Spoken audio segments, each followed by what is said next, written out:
Codependent men and women suck at communication. Now, that's not a dig, that's just a fact. And if you understand what codependency is, then you can understand why it is we suck at communication.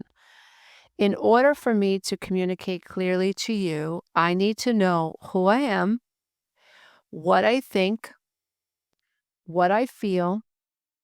I should be able to back up what I think.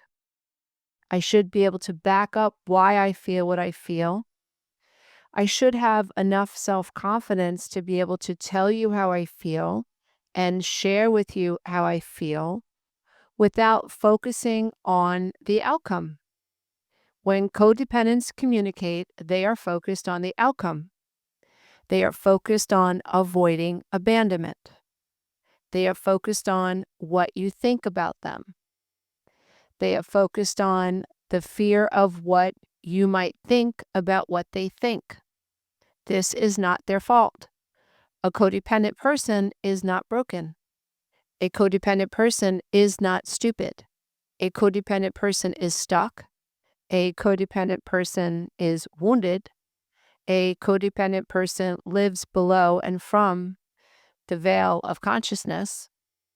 A codependent person has an inner child that is doing the best that they can. An inner child that has been downloaded and programmed through repetition and consistency to understand that telling the truth is unsafe. The human brain, by default, doesn't give a crap if the soul that incarnates into that body is happy, is secure, is content, is able to feel happy. That your brain isn't concerned about that. Your brain and your nervous system has one agenda, and that is to avoid pain and to keep you safe. So emotional pain counts. So as children, those painful experiences, and yes, dear one, please hear me, emotional neglect matters. It's hard to miss something you never received. So maybe you didn't experience the big T traumas like your friend from down the block. Maybe your father wasn't overtly narcissistic or mom wasn't overtly narcissistic. Maybe she was passive aggressive. Maybe she didn't know how to emotionally regulate. Maybe she guilted you. Maybe she never asked you about your day. Maybe when she was frustrated, she shamed you for wanting an extra potato. Maybe she just didn't ask you how you felt or cared about how you felt or what you thought about what she was doing in her life and the decisions she was making that affected you. Maybe you had no one there anchoring to you. Hey, this is what's going on. That's why this is going on. That's why this is happening. This is why you feel the way you feel. Hey, as a matter of fact, how do you feel? Those of us who suffered this type of abuse, abuse by omission, we oftentimes hear ourselves wondering, are we making this up? Are we just dramatic? Is there something wrong with us? Because we don't have a specific memory stored in our memory bank. What's wrong with us is what didn't happen to us. It's the attention we didn't get. It's the grounding to the external person that was supposed to nurture us consistently and make us feel safe and help us explore ourselves and witness for us how we felt. Someone outside of us who was securely attached, somebody who could see us and make us feel seen and taught us about unconditional love. We didn't have that.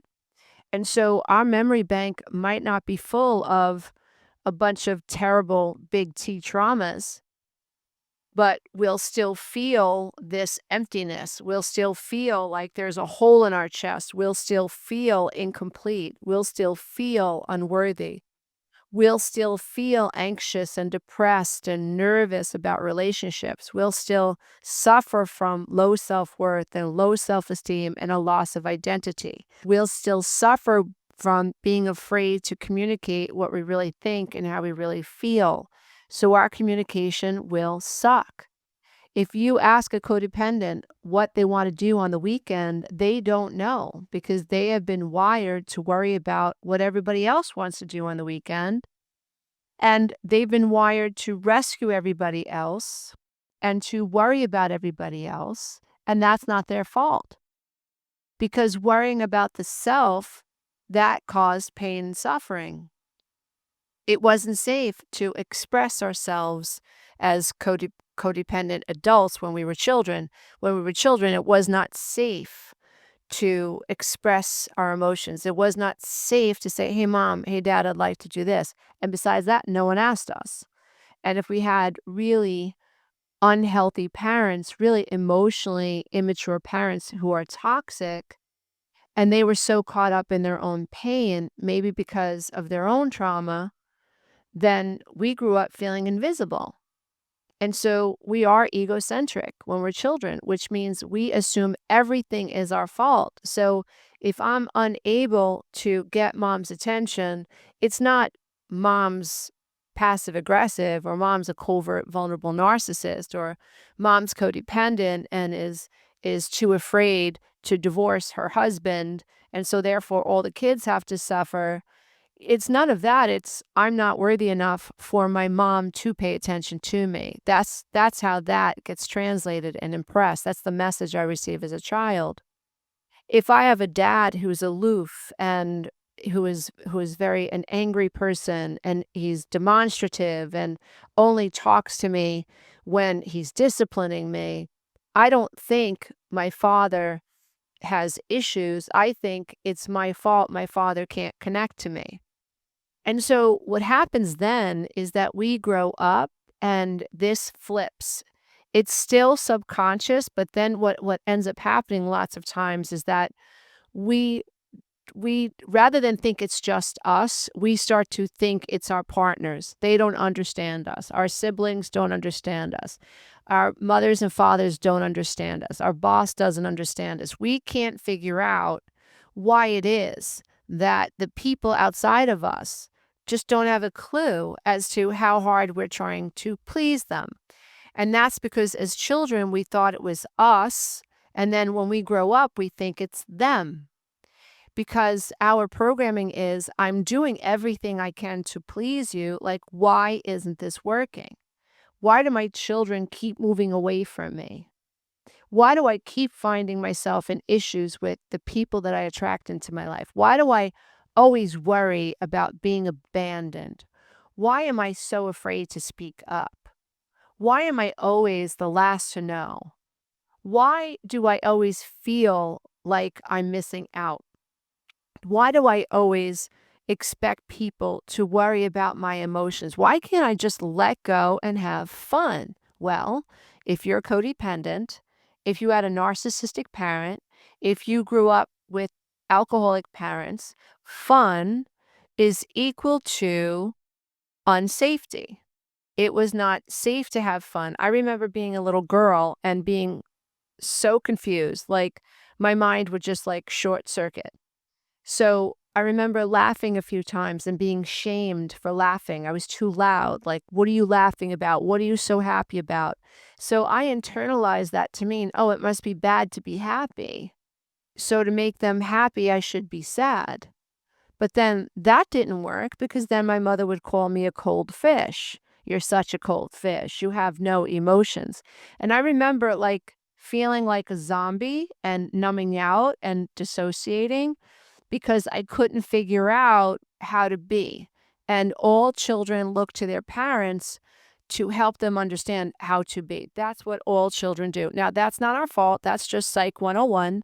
It's not your fault that you were born with a brain, a default brain. Like you get a phone, it has a bunch of apps on your phone.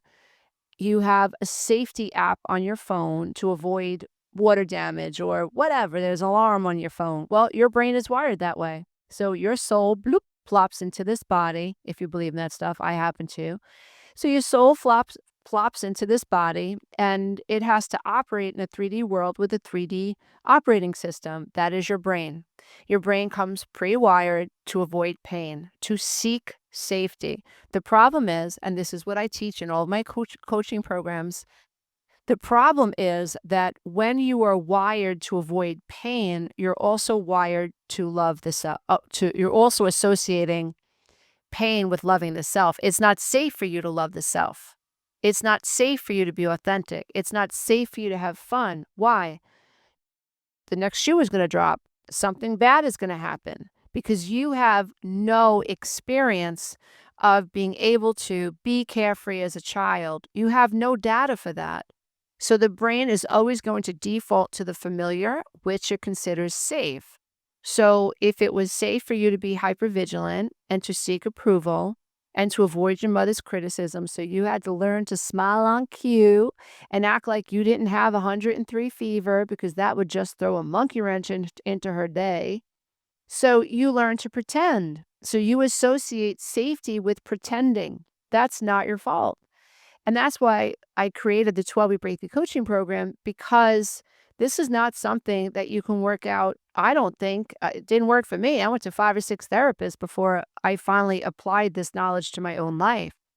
Talk therapy, it can be very helpful, but what's wrong is subconscious. What's wrong is neurological. And to heal that takes time. And we have to access the subconscious mind through our feelings.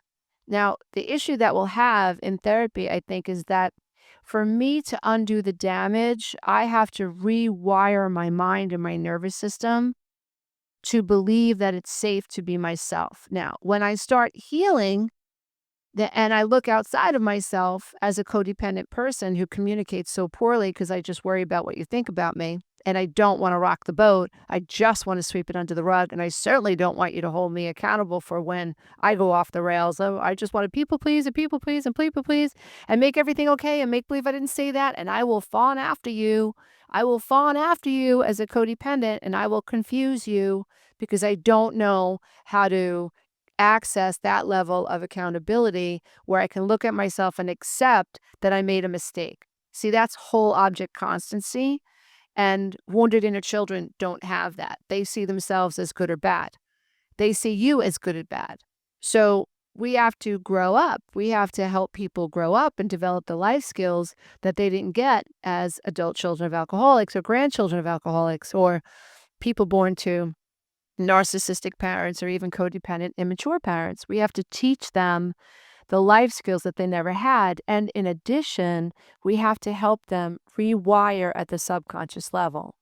Because when you start to heal, what happens is you are moving out of your safety zone. You're moving out of the comfort zone of just doing whatever your partner thinks you should do.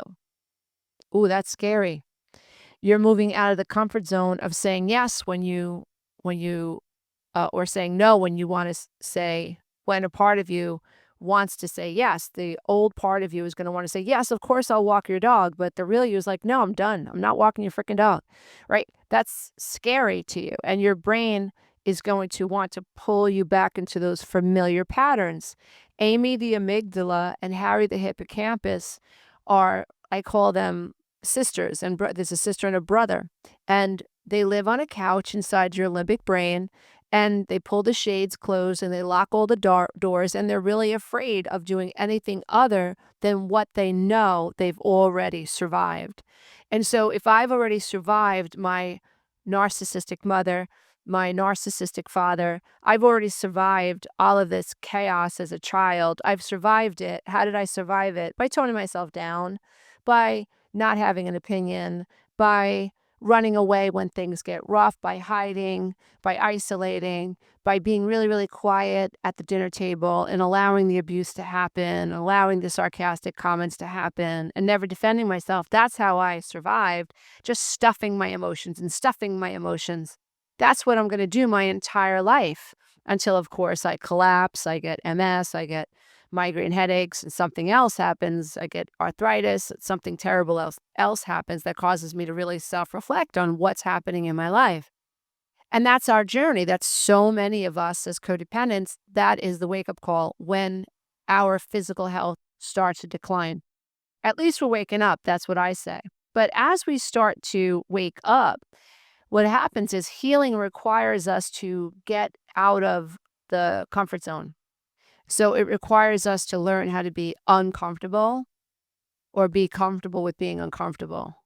In other words, like when you start pulling away from these codependent patterns, this saying yes when you mean no, this people pleasing, this enabling, this passive aggressiveness, the being secretly resentful, like how liberating is it to just say no instead of secretly resenting your husband or your wife? How liberating is it to have a conversation around what you really want to do on your weekends versus doing it and hating your wife because you're doing it? How liberating is it to learn how to talk to people in a healthy way so that you can be heard versus not speaking your truth and allowing Amy the amygdala and Harry the hippocampus to shackle you to their couch in this dungeon because they're too afraid to go outside. How liberating is it to say, you know what, I think I want to learn how to play in the sun, which is what codependency recovery really is. You're coming out of the shadows of Amy the amygdala, Harry the hippocampus. You're learning to speak your truth, even though your knees are shaking. And in the process, you're rewiring the subconscious mind. You are or down regulating your nervous system. In other words, you are going from associating fear with speaking your truth to fear with to associate fear with not speaking your truth. And thus you're slowly, and it takes time, it doesn't happen overnight. This has to happen bit by bit by bit, and then you have to practice it because your nervous system has to downregulate, and that takes time. And it does help metacognition, bring metacognition online. It helps to bring you into a calm state so the corpus callosum can heal. So the left side of your brain, which is more logical, can observe the emotional side of brain. And all of a sudden, you're not right-brained completely where your emotions are completely taking over you. And you can hear yourself going and you just can't shut your mouth. You just keep going and going and going. You want to shut up, but you can't. Have you been there? I know I have. So this healing work is so sacred because it brings individuation. It allows you to individuate as a mind, body, and a soul.